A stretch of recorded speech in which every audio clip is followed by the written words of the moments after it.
Okay, so hello everyone. We're here to talk about the lessons learned during the development of the data cellar dataspace and the architecture of it, much more specifically. So how we I'm going to go through the various aspects of the data space, and I have some comments about what I think we could have done differently, and where I think our strengths and weaknesses lie. Um, so first of all, here are the main, let's say, components of various aspects of a data space. What is one thing that is for sure is that we have achieved our main goals. So we have covered all these aspects with great success. I think we have not left anything out. We have not cut any corners, and we're pretty happy with the result. Now, in the more specifics, um, first of all, for data sovereignty, we have gone with the concept of each participant hosting its own software on premises.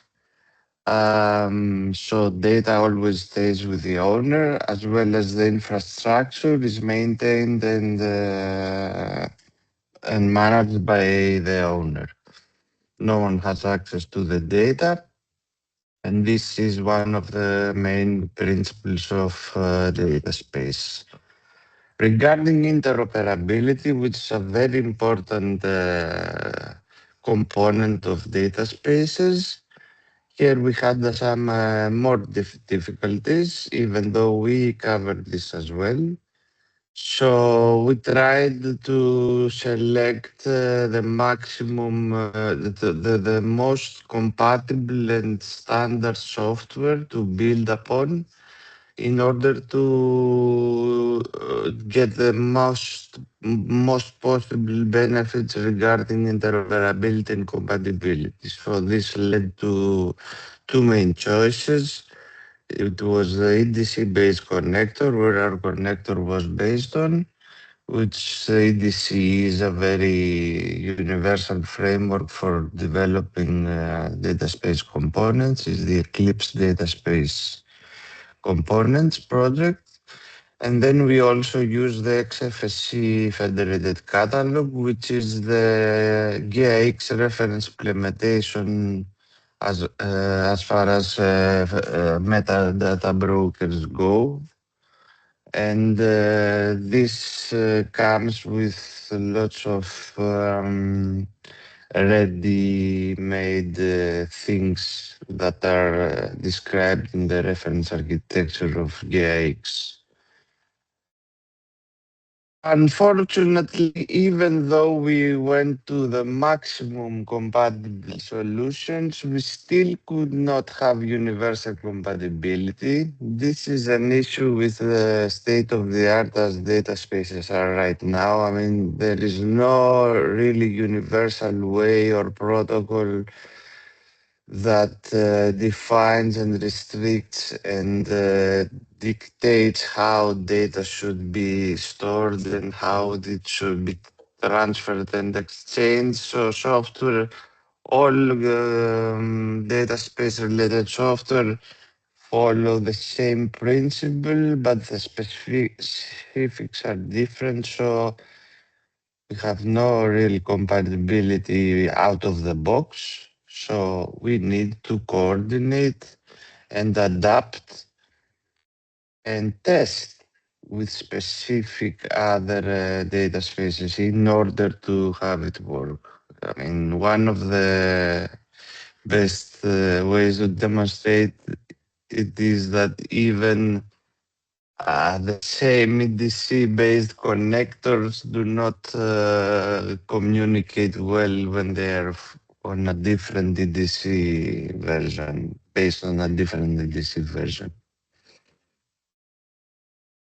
Regarding trust, we have chosen to go again with very standard mechanisms and protocols. So we use SSI, self-sovereign identities, which means verifiable credentials and verifiable credentials, verifiable credentials and verifiable presentations. We have used OpenID Connect for IAM. We have used OpenID for verifiable credentials for credential issuing and exchange, and of course SSL. So this is a topic where really best practices have been used and they have caused no problems during the development. For data discovery, so here data discovery, the main component for data discovery is the metadata broker or federated catalog. So these terms are used interchangeably. We use the XFSC as I said before, and so the XFSC catalog that was customized and deployed, although it fills all purposes and works perfectly fine, um, we have identified some areas of improvement which are it's really technical right now. So even though we have the dashboard that does a great job in displaying and searching the catalog, we could have also added a more friendly web UI in order to help development during the development of the project, because right now our federated catalog only exposes a programmatical interface, an HTTP API. It would have been helpful to have some UI during the development process, more for the participants and the other partners to be able to debug and easier, have a better idea of what's in the catalog and how to manipulate it.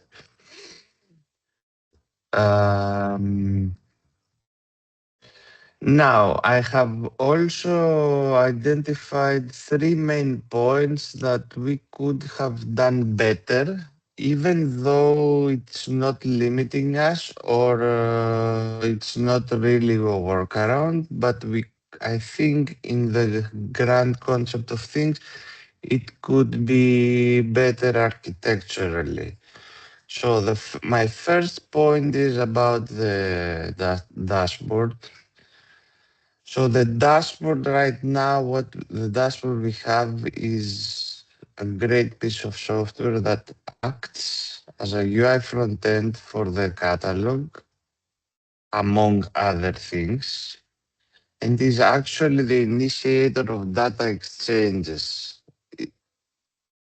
So every data exchange starts from the dashboard after following, so the dashboard is responsible of matching, of finding the data sets, so data discovery, of discovering tools, of matching tools with uh, data sets that are good for the tool to use, and also initiates the data exchange and comes up with a result.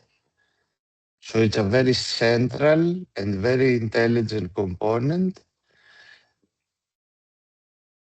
And this thing is a bit I would say, in theory, you should not have very centralized components in a data space apart from the trust anchor and the IDM. Everything should be, in theory, should be distributed. So each participant should have its own software. And this is because everything in a data space needs to have an identity. And then the identity usually goes to an organization or a person. So here we do not have a person, we have a component of the data space, which is a bit strange. The data seller dashboard has its own identity right now. So it acts by itself as a participant of the data space, which is a bit strange. It has a lot of advantages though, and it has worked great. But in theory, we could move it to the decentralized bundle of software, which is the participant template. So every participant could have his own instance of the dashboard running, and which would assume the identity of the participant, which would be conceptually more correct. Of course, the advantages of this approach were great. So the dashboard was developed and controlled by the great team that developed it, Elias and Alexandros and Grigoris. And it provides a lot of functionality on top of the data space infrastructure. It actually orchestrates all the components in the individual components, and having it centralized meant that it was easier to maintain. So the team that develops it also controls the infrastructure, it controls the release cycles, it controls fixes, so it can be really rapid. You can rapidly upgrade it, update it, enhance it, and of course, having a team manage the infrastructure for a component by itself makes it, of course, more reliable. We are very sure everywhere, always that the best practices are followed, that the systems are up, and it's easier to maintain. Now, of course, this has some also some disadvantages because okay, this requires a special privilege access within the data space, which conceptually is, let's say, not ideal. So the dashboard has a DID, so and it has a user within the IDM, which is a special user that acts a bit like a super user. It has a privileged access, so it has access to every data set and can pull all the services, can pull data on demand, and does all that nice stuff that the dashboard can do. So this could be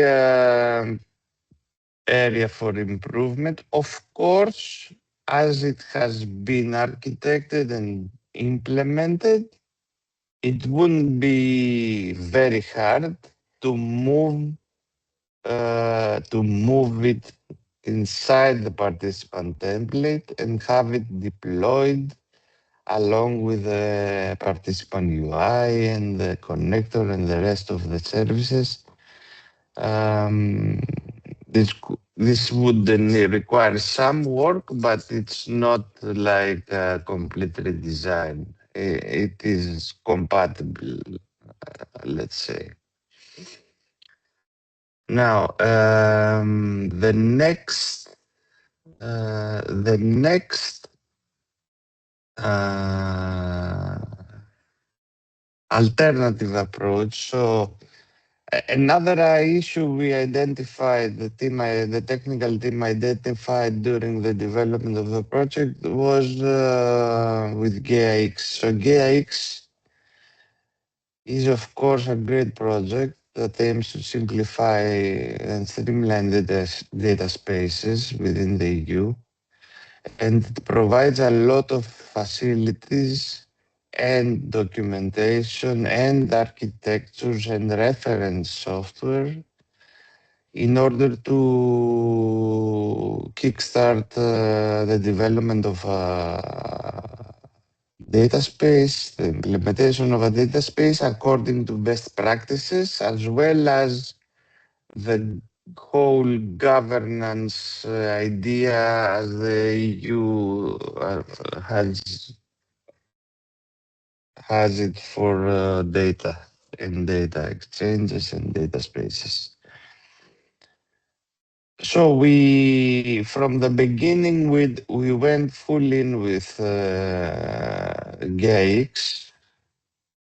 We plan to be as by the book according to GAIX as possible and as compatible as possible, and use all the tools that GAIX provides. So that is the clearinghouse, the notary services, the trust framework, the ontology, everything.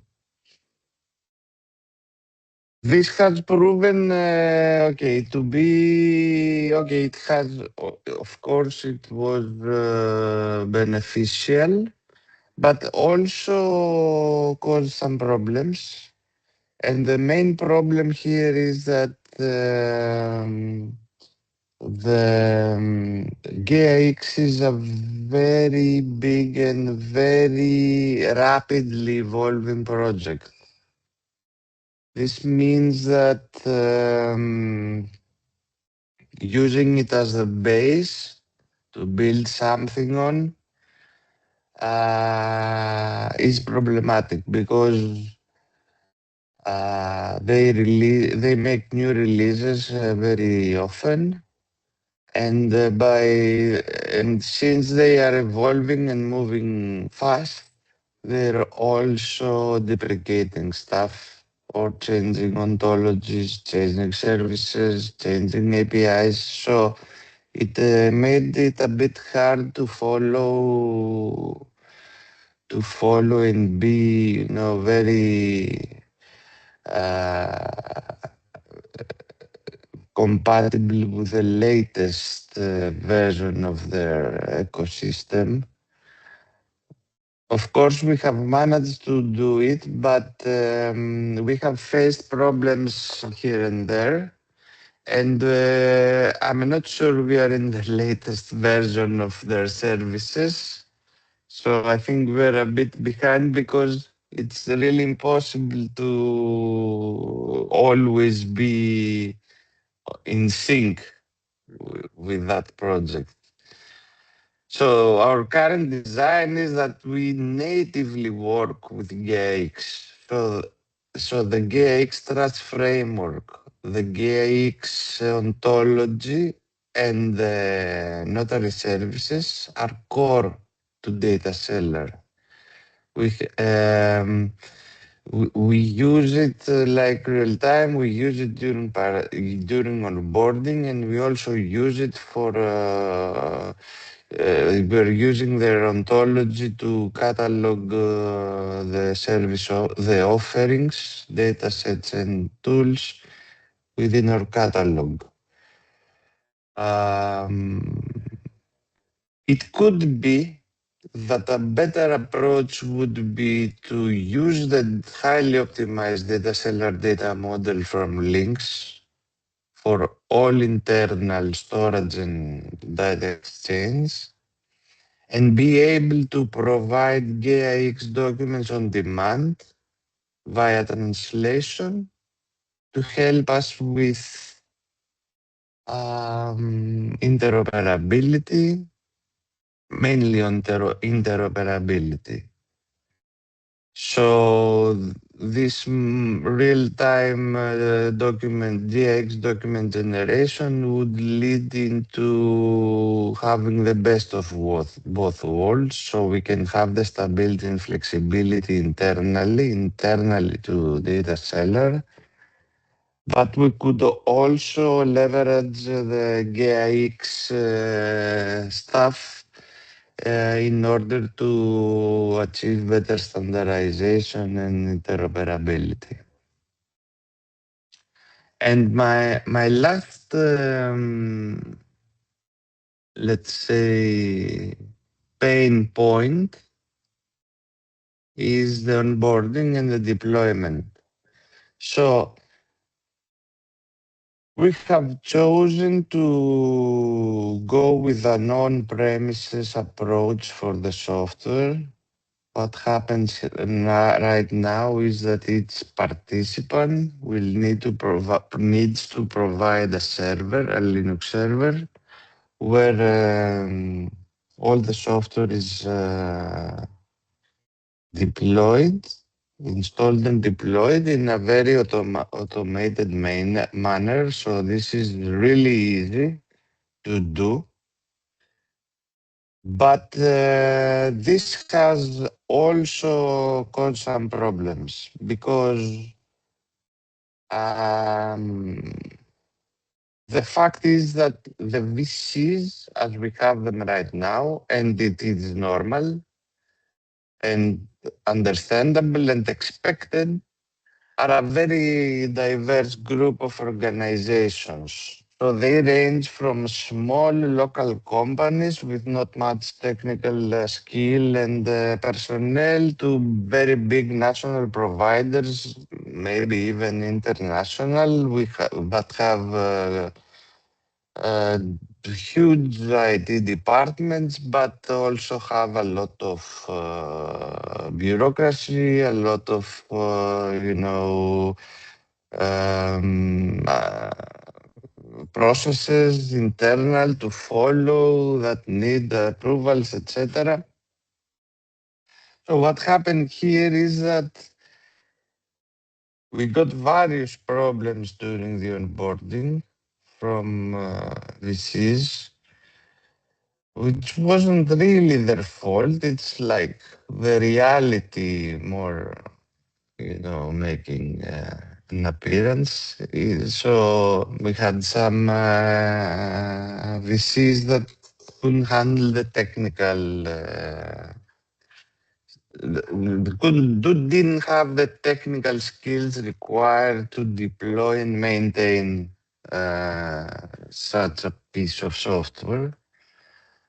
On the other hand, we also had the companies that in theory had the expertise, but the procedures were very slow because in order for a big company to a big organization to add something to its infrastructure, it always requires approvals, special security considerations, and a big process that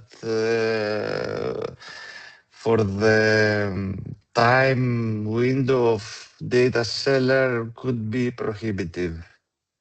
I mean, if you need 4 months to agree to approve a virtual machine or creation of a domain, you understand that, okay, data seller was moving faster than that, so we couldn't accommodate. So, of course, we found solutions for all these problems.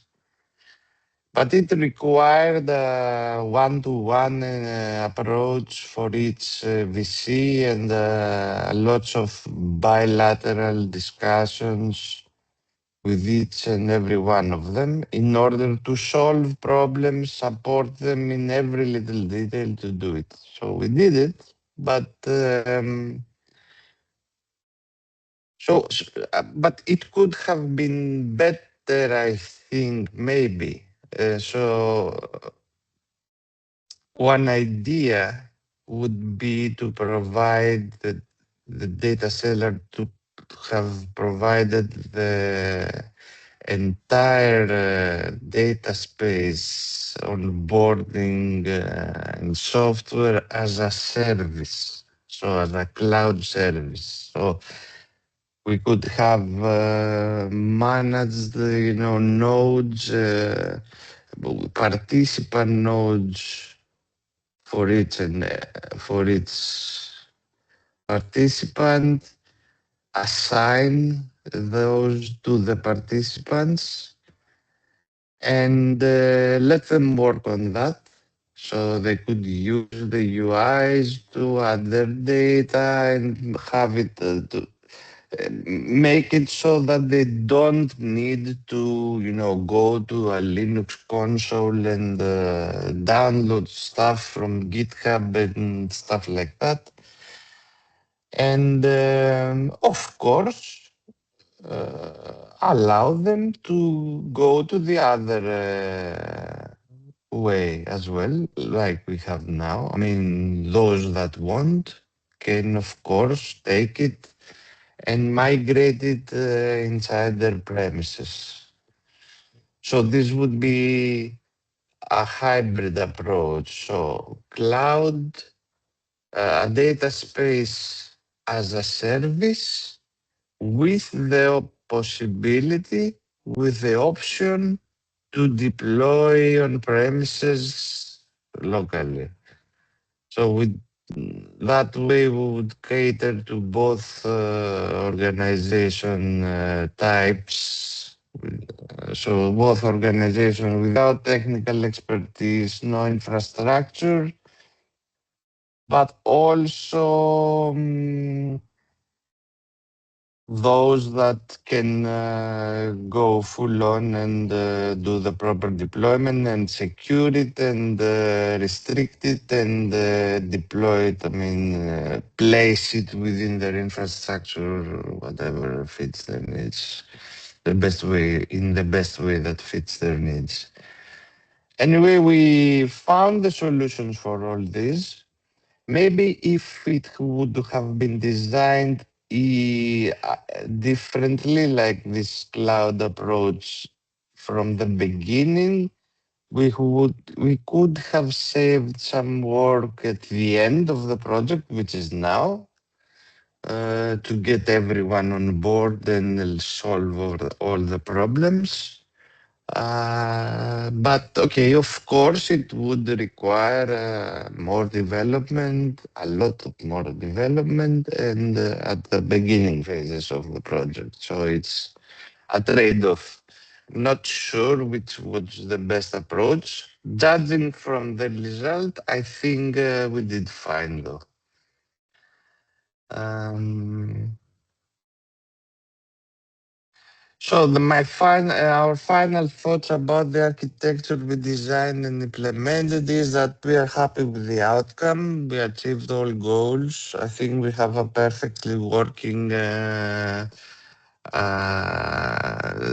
space that I would say it's also a showcase for what a data space can do and how it can be developed and how the result can be emphasizing the strengths of data space architecture.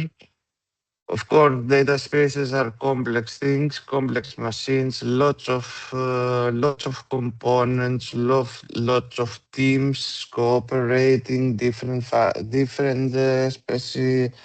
specialties. It is, I'd say, rather challenging to set one up, especially since the current state of the art does not seem to satisfy all objectives. So the state of the art of data space is rather, I mean, in theory, a data space should be like something standardized that allows cooperation and data exchange between not only the participants within a single data space, but also between other data spaces. This doesn't exist right now. So it needs custom work, it needs custom testing, and it needs actions from all sides in order to for this thing to work together. There are ideas and mechanisms that are evolving and lead towards that objective. But right now, so it needs a lot of manual work, and it would be very very interesting to follow up for future developments in other data space project in GAIX, in IDSA. All these people, there are lots of people working right now towards this idea. And that was all from me. Thank you, Michalis.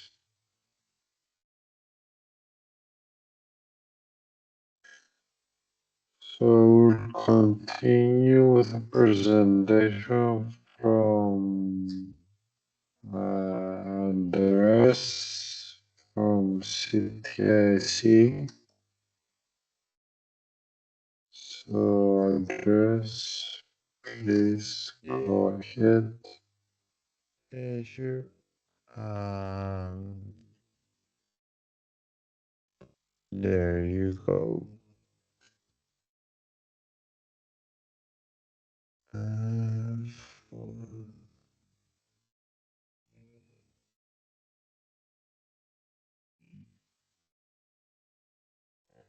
so you see my screen, right?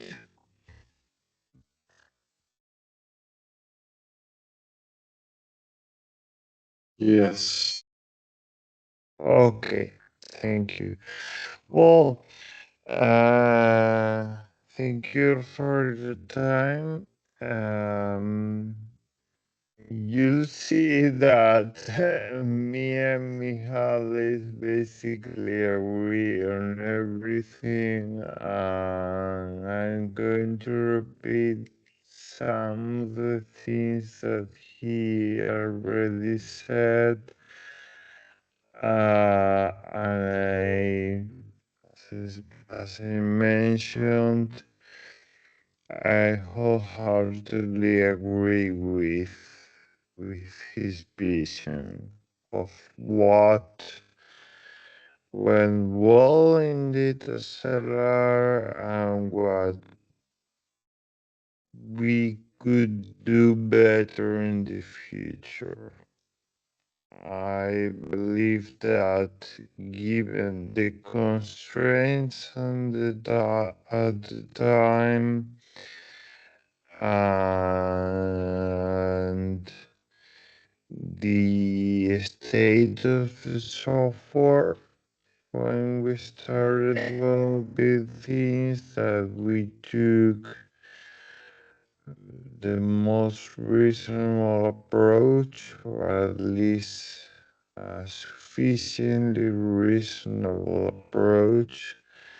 But if we were to start today again, we would need to do things different, but that's, you know, that for all projects, I believe, even whether there's software or not.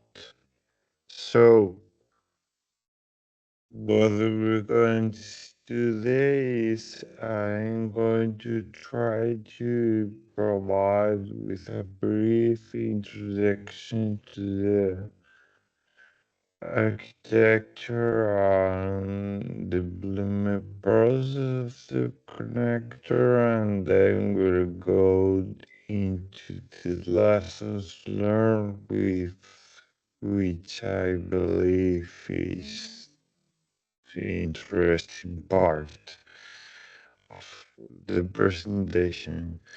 So, this is something that you may already know, but uh, bear with me. A data space connector is basically the gateway between your data and services and the data space. So it's like the bouncer that sits in the door between the wild, which is the data space, and your internal services.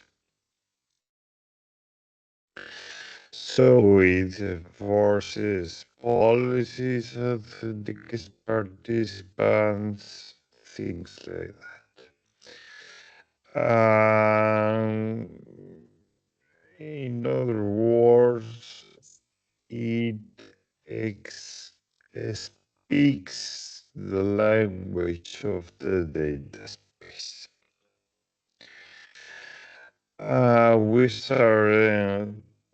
We use the Eclipse Dataspace Components framework, which is a fantastic piece of software, but as Michalis mentioned, it didn't exactly fit all of our requirements, so we had to develop two open source solutions, uh, two open source extensions.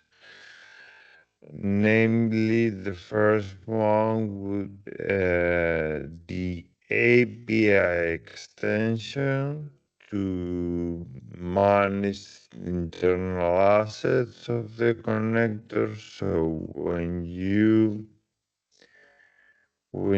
start the connector,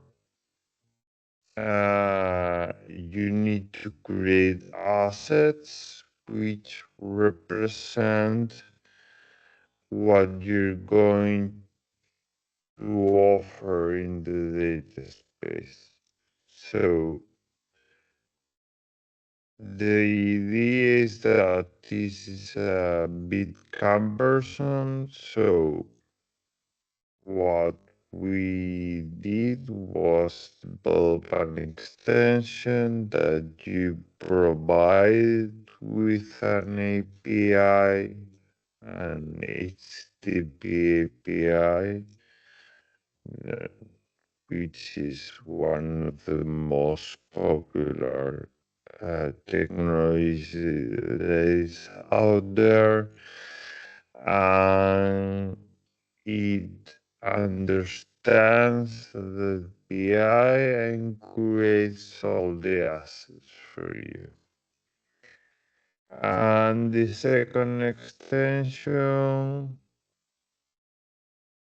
is focused on implementing self-sovereign identity for authentication between connectors, because when we started looking into self-sovereign identity, the current implementations in the ecosystem weren't, at least we believed, weren't stable enough. So need we had to develop our own. So the OpenAPI connector extension, it automatically generates EDC assets. So you start from an OpenAPI specification, then this extension parses the endpoints, and for each endpoint, it creates an asset, a contact definition, and a policy definition. Um, and all of this is automatically. So you only need to provide with the OpenAPI specification URL. And you'll see here in the left that we, throughout our interoperability tests, we added support for Omex specific metadata fields to be able to interpret with MegaX, and this is following what Michalis mentioned earlier about needing to develop bespoke extensions and adapters in order to interpret, even when we're both using the Eclipse Dataspace components framework. So, Um, this extension also takes care of some policy enforcement. So there's a basis, a foundation of policy enforcement, business logic that is included in the Eclipse Dataspace Components Framework, but we implemented uh, an extension which will allow me for policy enforcement where you can check for specific credentials so that you check that the virtual presentation contains a specific verifiable credential, in this case the data seller credential, and that also verifies trusted DADs that are implicitly trusted. And this links to what Michalis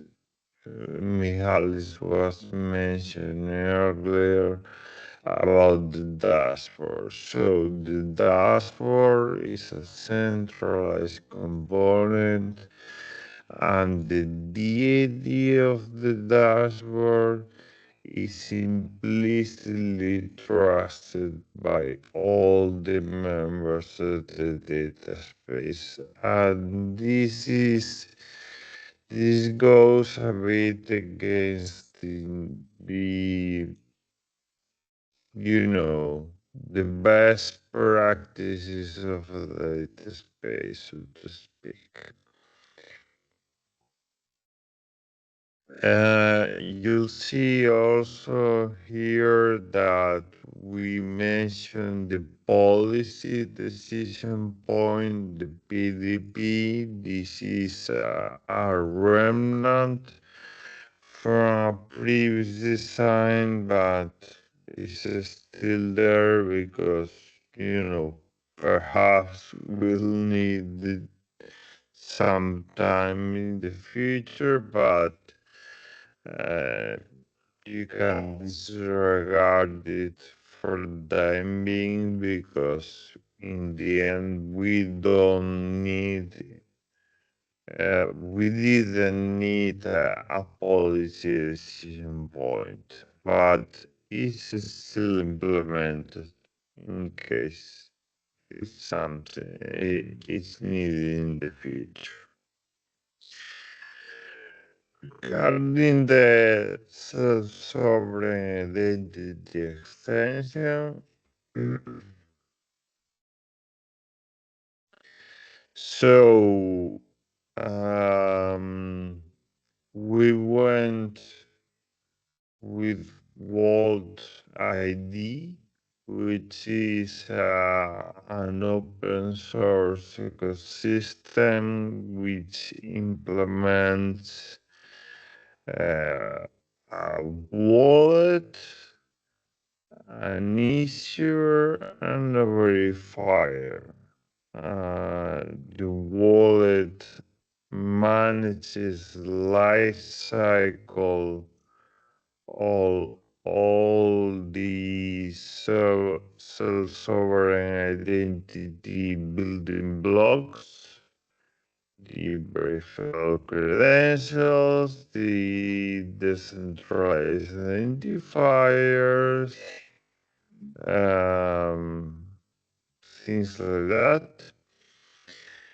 The issuer takes care of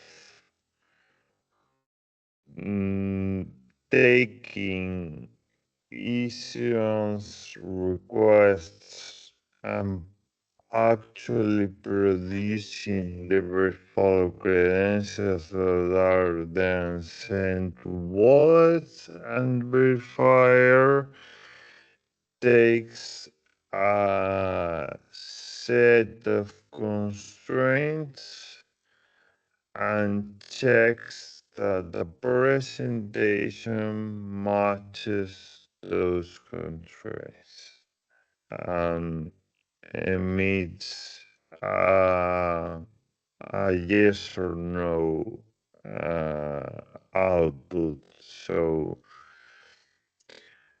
for example, if I need you to present me with a credential that demonstrates that you're, you know, over 18 years old, you that I give those constraints to the verifier, you on your own by on your side give your presentation to the verifier. The verifier matches those constraints and basically says yes or no. That's what the verifier does. Um, and what this the role of voltage in data cellar is uh, replacing traditional OpenID Connect authentication mechanisms, which are centralized in nature. And so we also use OpenID Connect in Data Cellar, but there's like a barrier or a frontier between, there's during the onboarding process, there it comes, there's a point in which you jump from the centralized world to the decentralized world. So when you're onboarded into the data space, you get an API key, and then you exchange the API key with the centralized services, but that's only um, a measure or a, a, a sufficiently secure mechanism to in order for you to get the verified credential, and then you start talking decentralized. So you start exchanging verified representations with the connectors, and that's all that the connectors understand. The connectors do not understand centralized identity. The centralized identity is just to serve as a gateway for you to get the credentials.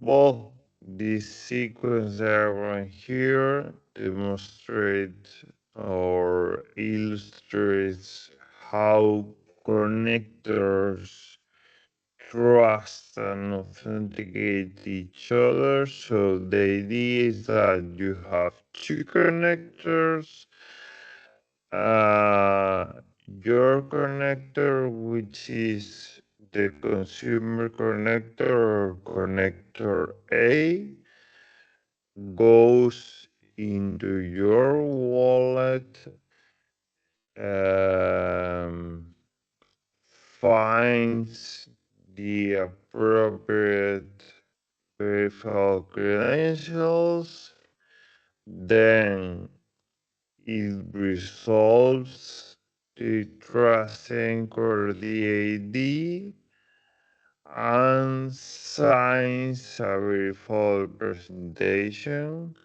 which we're going to see in detail right now, and then sends a verified presentation to the connector, and the other connector resolves the holder DAD, all of course the trust anchor DAD if necessary, and then verifies the signatures and makes all the cryptographic checks.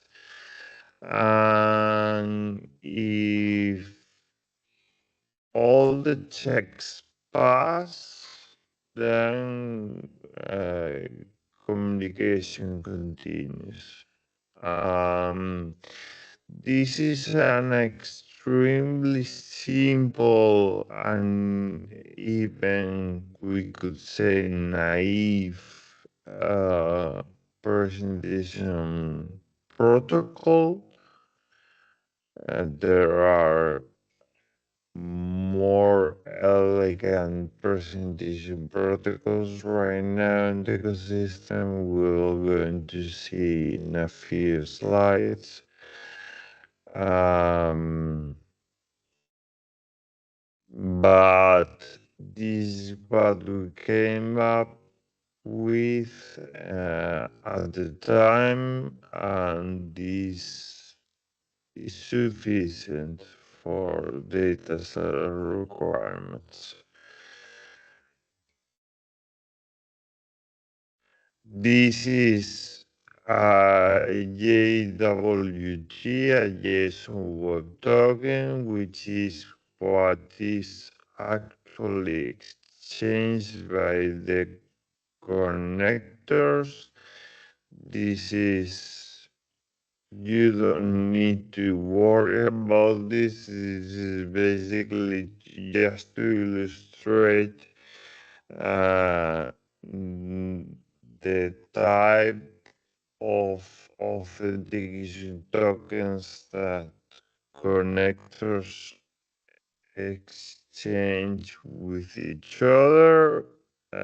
It's ISO web token can be decoded into a header, a payload, and a signature, and then you can run cryptographic checks. And if all the signatures match, then everything is good, and you proceed with the communication. And this is a bit more interesting. This is what's inside a data cellar JWD verifiable presentation. So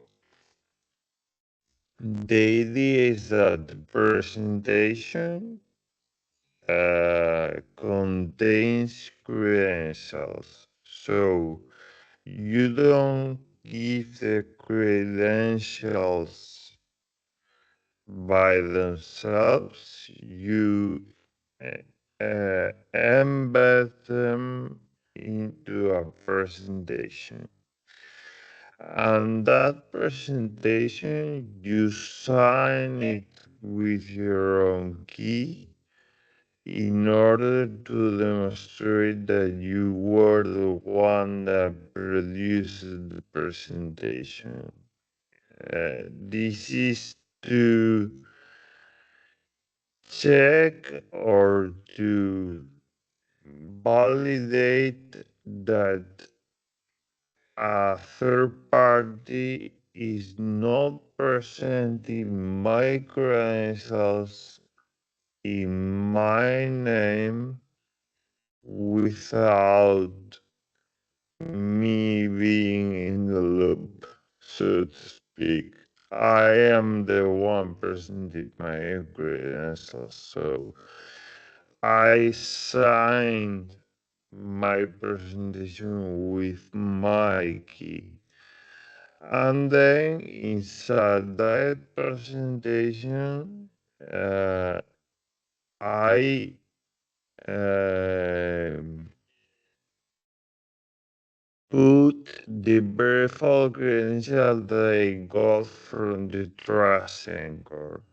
In this case, the uh, the issuer that has been deployed and maintained and kindly deployed and maintained by CA, by our colleagues CA and basically Radwan, and that's trust anchor. And that verified credential actually contains the GaiaX legal participant credential, and that's what contains my details about my participant or my connector.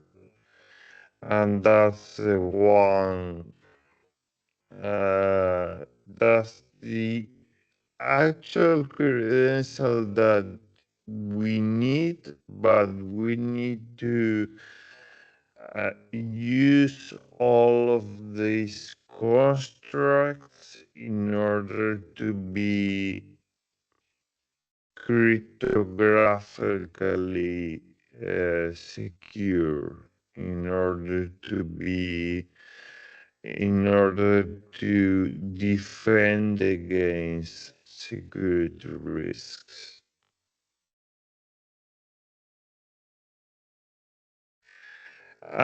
This is what I was mentioning earlier. We have a custom presentation protocol is a bit naive, and right now there's this new protocol, or relatively new protocol called EDC, Decentralized Claims Protocol, DCP.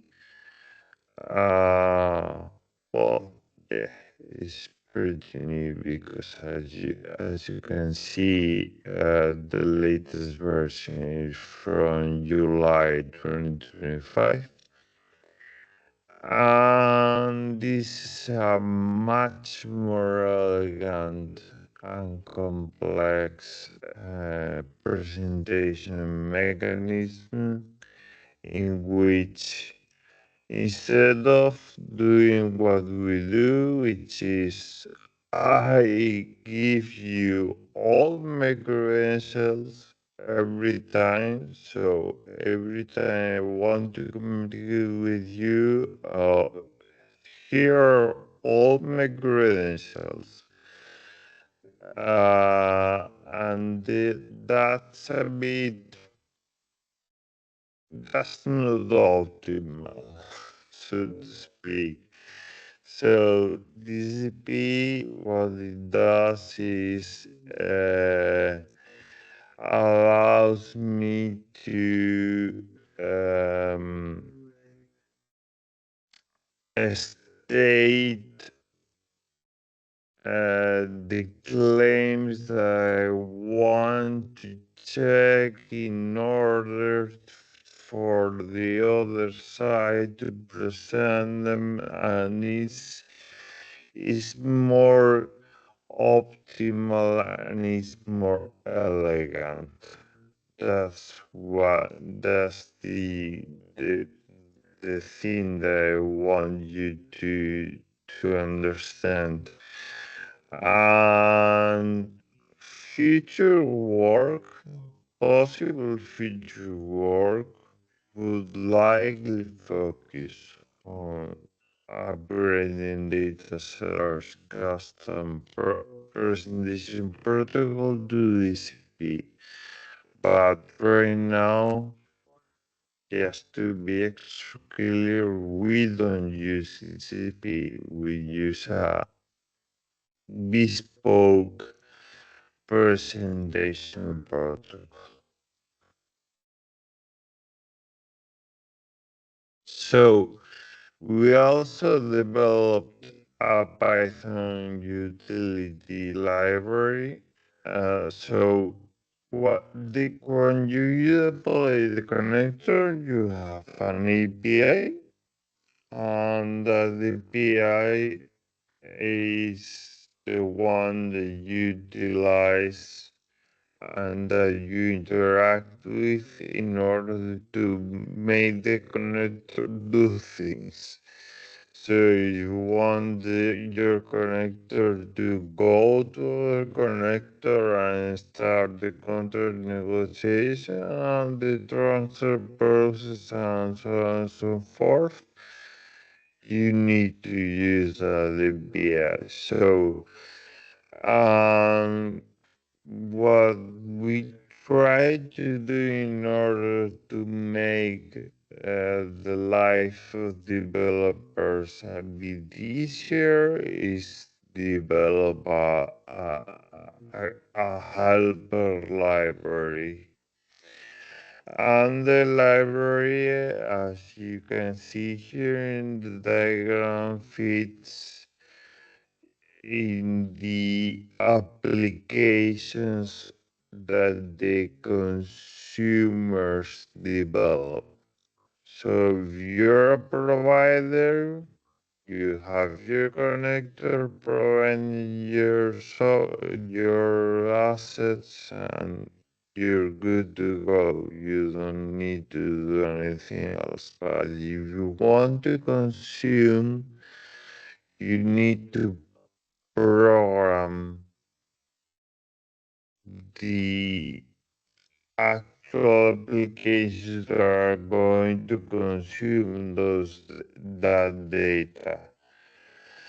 And yeah, that's what EDCPy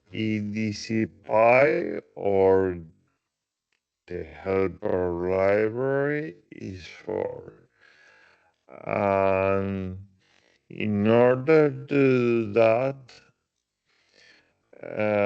there's this thing called the consumer backend, which the when you are making a negotiation with another connector,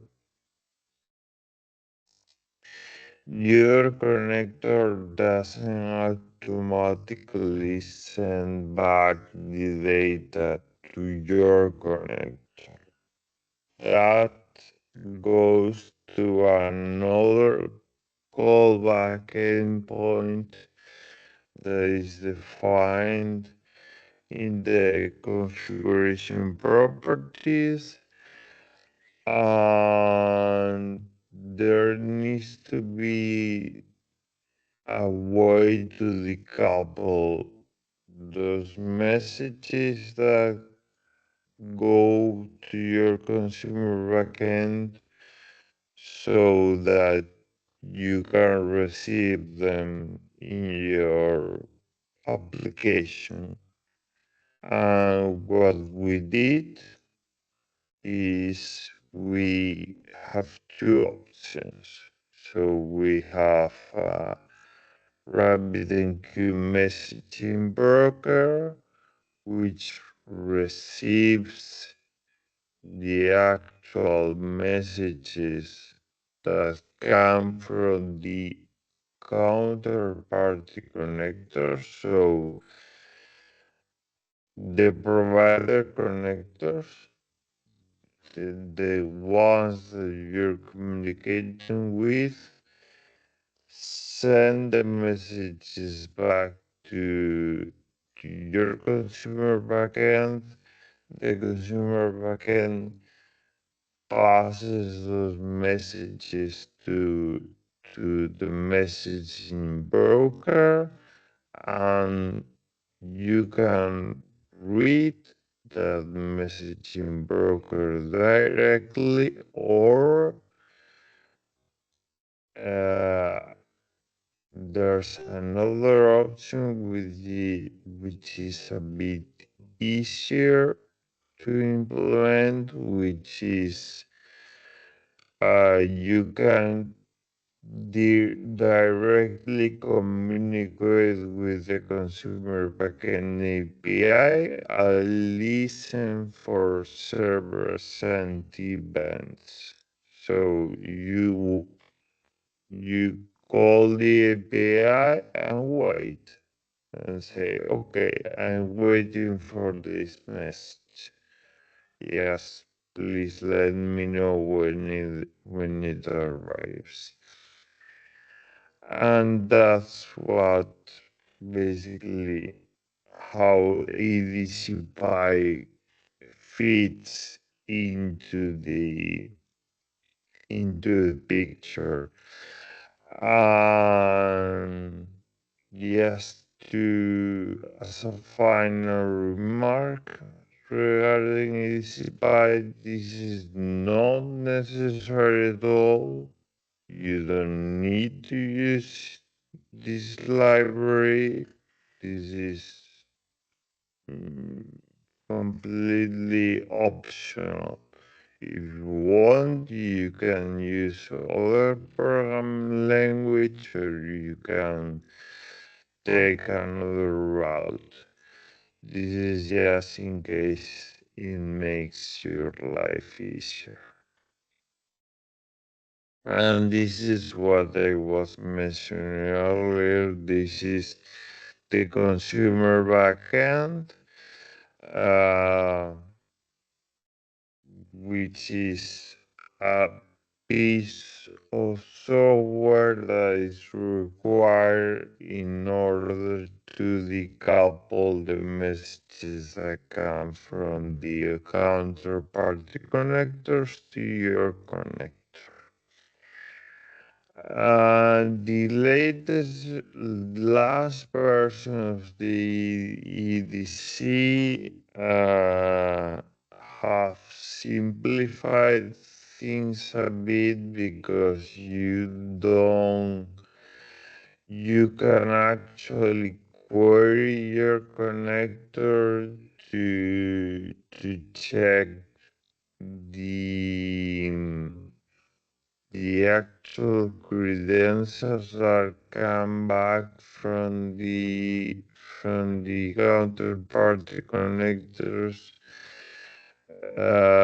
I'm not uh, very familiar with the last version of the EDC, but I believe that this is simplified significantly. So perhaps we wouldn't need all of these constructs in order to be compatible with the last version of the EDC.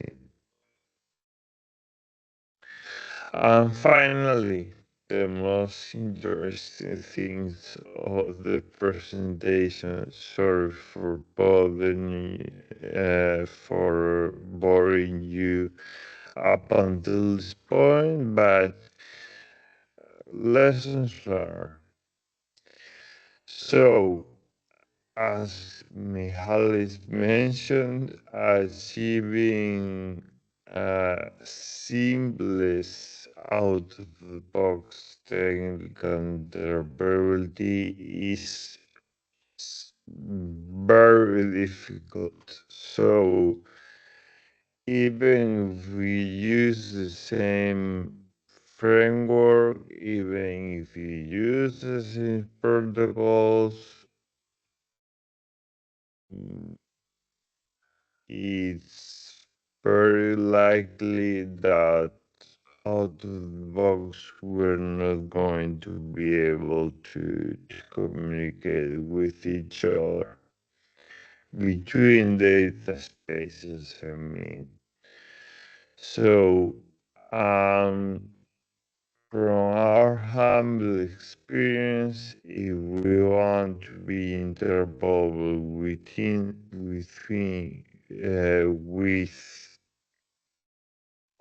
with other data spaces, this would require both projects to be designed with mutual awareness, meaning that we would need to be constantly in the loop with what the other one is doing. Um, we need to align in our design decisions. That maybe even not possible if you understand what I mean. Perhaps you have one data space has some business requirements and we have other business requirements and we can align. It is not like a web server where, you know, I know you're using HTTP, you know I'm using HTTP, we're going to be able to communicate. That's a given. This is not the same in at least right now with data spaces. Another lesson learned is that the Eclipse Dataspace Components framework is great if we had to build another data space today, we would go for the DC for sure. Uh, I don't believe, or at least from our experience, we've managed to implement almost everything that we wanted to implement with the EDC. The architecture of the EDC is a bit complex, but that's a result of it being extremely flexible. And I'm using the word extremely uh, consciously. So the DC framework is designed to be extensible to you can play around, install things, remove things, change how things work. That sometimes uh, is makes your life a bit more complicated, but at the end of the day, well, you can it fits basically all scenarios. And this is another point that Michalis raised. The onboarding experience needs to be as easy as possible. This is extremely important for the data space to scale, to grow, to succeed. We provided a lot of command line utilities, terminals, scripts, things aimed at developers, but you know, we would need to, at least in my humble experience, if I were to do things again, I will need to rethink. Well, all of these command line utilities and scripts need to be there because that's the foundation of the data space. But we would need to think about building higher levels of work that helps during the boarding process. And it would also be great to have some sort of connectors as a service so that you can, like in a public cloud, you go into a website, you click a couple buttons, and you have a connector that is running somewhere else. Uh, that will also help significantly with the onboarding process and the success of the space. And another lesson learned, I think this is the final one. No, this is not the final one, but uh, the core ideas. behind data spaces aren't yet well understood. So mm, we've been working with centralized technologies and public cloud services for a while now. We'll have email addresses, we'll have remote drives, Google Drive, Dropbox, OneDrive, you name it. Um, we are the concept of corporation or of an organization playing a central role in our cloud computing services is ingrained into our brains, and it's a bit complicated to think about complete decentralization and the principles of sovereignty that data spaces uh, put in the table. And, and that even happens personally, it even happens to me, and we've been working with data cellar for years now, and I'm sure that it also happens to my technical colleagues in data cellar. And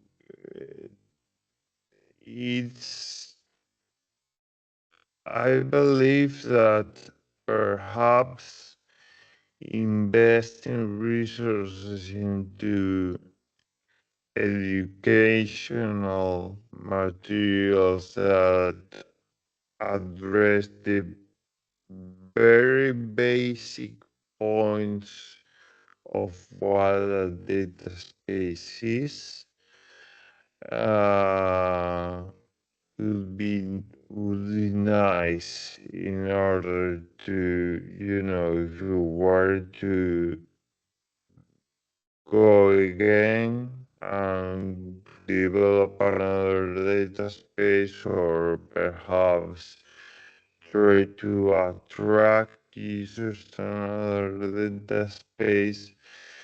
The key idea of sovereignty is a word that everyone knows, but not is not well understood, I would believe.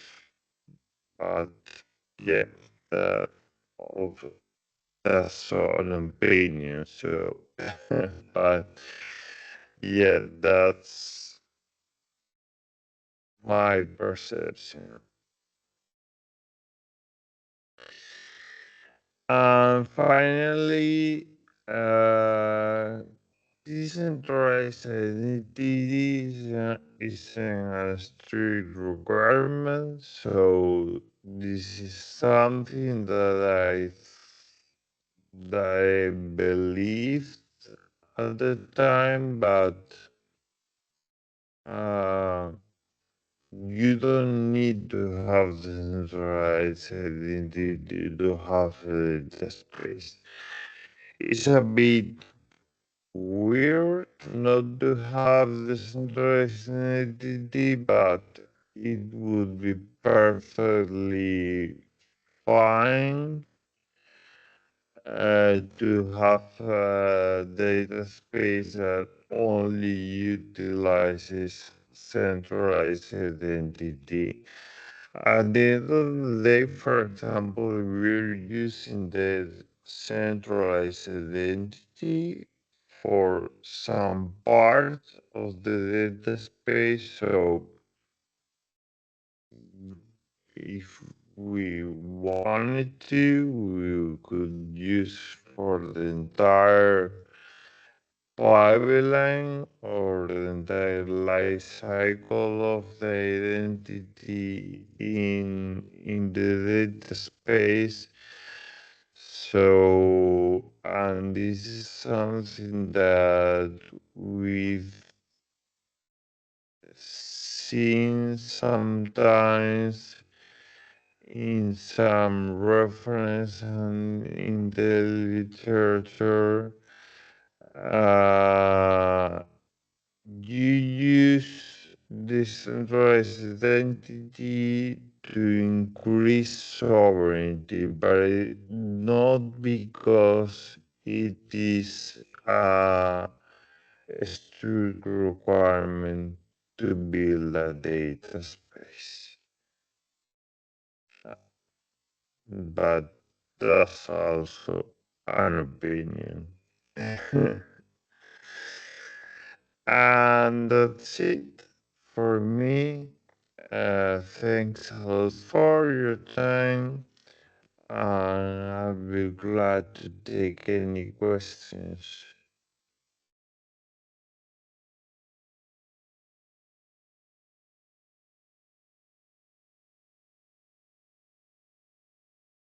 Oh, any questions for Andres or Michalis?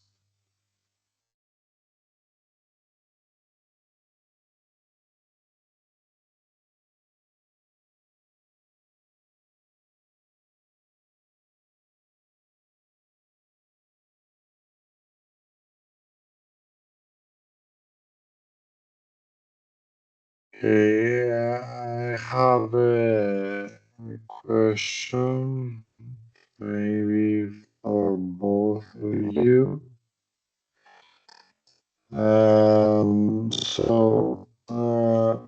What maybe it's a bit general, but um, what is the biggest technical challenge that you faced during the project, and how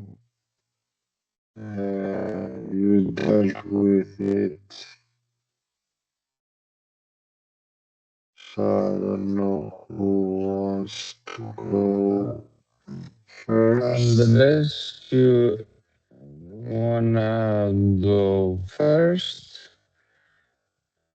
Ah, yeah, sure. Thank you, Michalis. Okay. So, biggest technical challenge.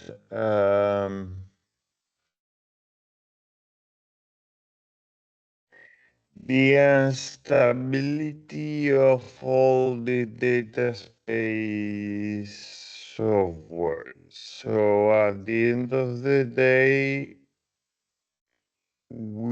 for example, we didn't build, we didn't implement for the data space protocol. For example, it does already implemented in the Eclipse the space component framework, but you get into the domain or the ecosystem of data spaces, and there are lots of repositories, lots of documentation pages. Some are deprecated, some are unstable, some are talking about different thing, and the most significant challenge is understanding what where you need to look at what software you need to implement what you need to do, and what documentation reference you can disregard. Because it's not even that there are lots of reference, is that some reference contradict each other, or there are services that overlap. So you have one service and another service, and they both do more or less the same thing, but with mm, some differences.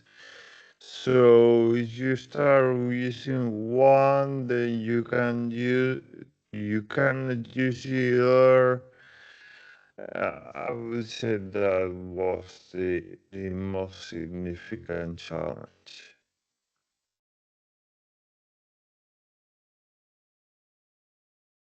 Yeah, okay, I would say the same thing with address, of course. When we began and we tried to look for software to be based on data space on, we found a mess, a complete mess, like the reference implementations that are not being maintained, not working anymore. And yeah, it is like really hard right now. There's nothing, you take it and you have a small data space with all the components to build upon. So this is one thing. But this is more something for address for us, for me at least. It was the onboarding process, which is still happening, and it was really hard. So it was really hard to get the participants to actually, do the technical work and needed. And I'm not accusing them, of course, because it's due to the, nature of its organization, and I mean, they are not required to have super advanced engineers all the time available. So, but yeah, that was a real challenge. And of course, we solved it by supporting them one by one, individually, and trying to do the best we could according to our skills and expertise and availability to get them on board.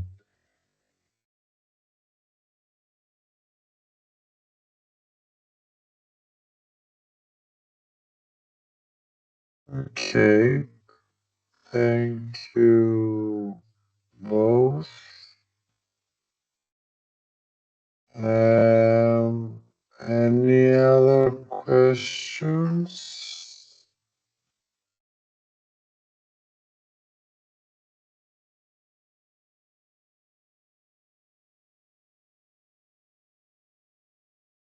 I guess not. So thank you for both for the presentations.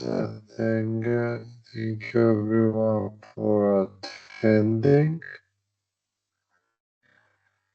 I think we can close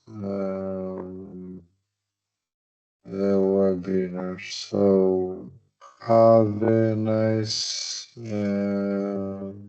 rest of the Thank you, day. everyone. Thank you, Andres. Bye bye. Thanks Bye a bye. lot, guys. Bye bye. Bye.